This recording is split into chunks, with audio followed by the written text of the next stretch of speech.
या ट्वीट करने के लिए उनको पद मिले हैं, वो आरोप लगाएं तो हमें बहुत अरे सुनो बोलने दीजिए भैया, आप भी तो कर सकते हो ये चीजें, ये तो सबके लिए बोलिए सर। तो वो हम पर आरोप लगाएं सामने कैमरास हैं, हाँ। और सब कोई दूसरा कांग्रेसी जिसने हमारे साथ काम किया है तो इसलिए। और मैं ये कह रहा था कि आप पढ़े लिखे लोग हैं, आपने मोदी साहब की एक स्पीच देखी, और अगर किसी को इतना अनपढ़ और जाहिल है कि उस स्पीच की कंटेंट्स पढ़े, जो स्पीच मोदी साहब ने की, उसने मेरे लिए नहीं लोया कि गुलाम नबी जाएगा हाउस से तो मेरा खाना हजम नहीं होगा। उसने एक घटना के बारे में बात की। शुक्र करिए, मैं मोदी साहब को समझता था बड़ा क्रूड आदमी है, शादी नहीं की है, बच्चे नहीं है, बीवी है, तो इसको कोई परवाह नहीं होगा, लेकिन कम से कम इंसानियत तो उसने दिखाई। जब मैं चीफ मिनिस्टर था कश्मीर में, और गुजरात की टूरिस्ट बस पे गाड़ी के अंदर, नॉर्मली गाड़ी के बाहर लगता है ग्रेनेड, शीशा खुला था तो ग्रेनेड गाड़ी के अंदर बस्ट हुआ, तो लोग ऑन स्पॉट मर गए, किसी टांग नहीं थी, किसी की यहाँ नहीं थी, जख्मी हो गए। तो जब सीएम का गुजरात का फोन आया तो आई वॉज क्राइंग, रो नहीं रहा था, क्राइंग जोर जोर से, तो मैं रो रहा था। तो मोदी साहब ने फोन मेरे ऑफिस वालों ने कान में दिया, तो मैंने कहा भाई मैं बात नहीं कर सकता हूँ, तो उन्होंने आवाज़ मेरे रोने की सुनी।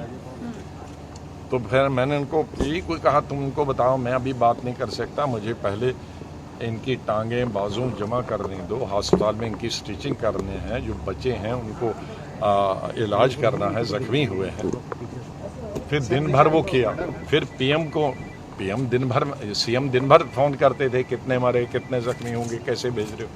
पीएम से मैंने जब फोन किया कि मुझे 2 जहाज चाहिए, एक में जख्मी भेजने हैं और एक में मुझे जिंदा ये लाशें भेजनी। जब मैं 4 बजे फिर उनको सियाफ करने गया जहाज में, तो लोगों ने फिर रोना, मेरी टांगें, नाराजगी नहीं दिखाई ना, किसी बच्चों ने कहा मेरे बाप दे दो, पिताजी दे दो, किसी ने कहा मेरे पति दे दो या बीवी दे दो। तो मैं फिर फूट फूट के रोया, जो किसी की टेलीविजन ने दिखाया भी है। फिर उस वक्त पीएम ने आया, ये सीएम गुजरात का फोन आया, अरे स्टार्ट हो गया। मैं बोल नहीं सकता, उसी चौक में मैं जब रहा था तब देखा, उसको देखकर उन्होंने किया तो ये कौन सी बुरी बात, ये मेरे लिए नहीं, उस घटना का वो उसने बताया।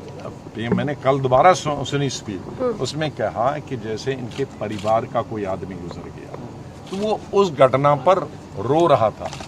और मैं जब उसका ये सुना रहा था कि क्यों रोए ये, तो मुझे वो दृश्य याद आया, मैं भी रोना शुरू किया।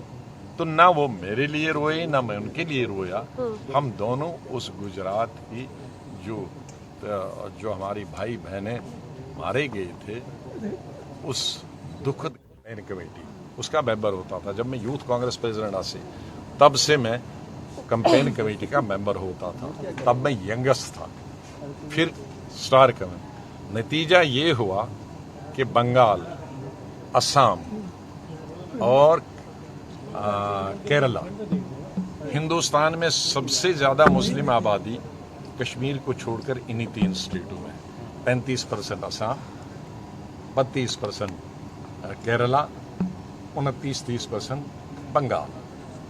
तो पहली दफा 40 साल में मैं उस कमेटी का भी मेंबर नहीं था, 40 दफा पहले। और क्या आया, बंगाल में 0 आया, असम में चली गई, और केरल में 60 साल के बाद हम हार गए। तो क्या उन्होंने पाया?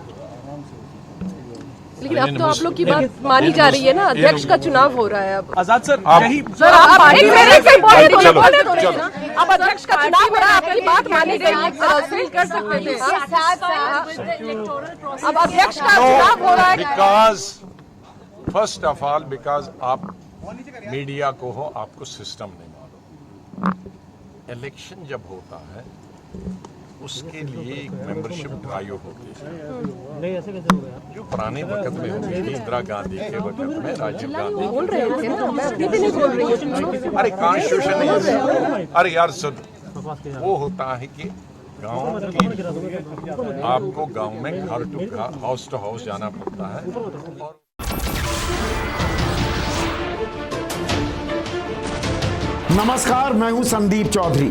अगर आपको ये वीडियो पसंद आया हो तो इसे लाइक और शेयर जरूर करें, और हाँ, हमें सब्सक्राइब और फॉलो करना ना भूलें ताकि आप देश और दुनिया की कोई खबर मिस ना करें। तो जुड़िए हमारे साथ और देखते रहिए News 24।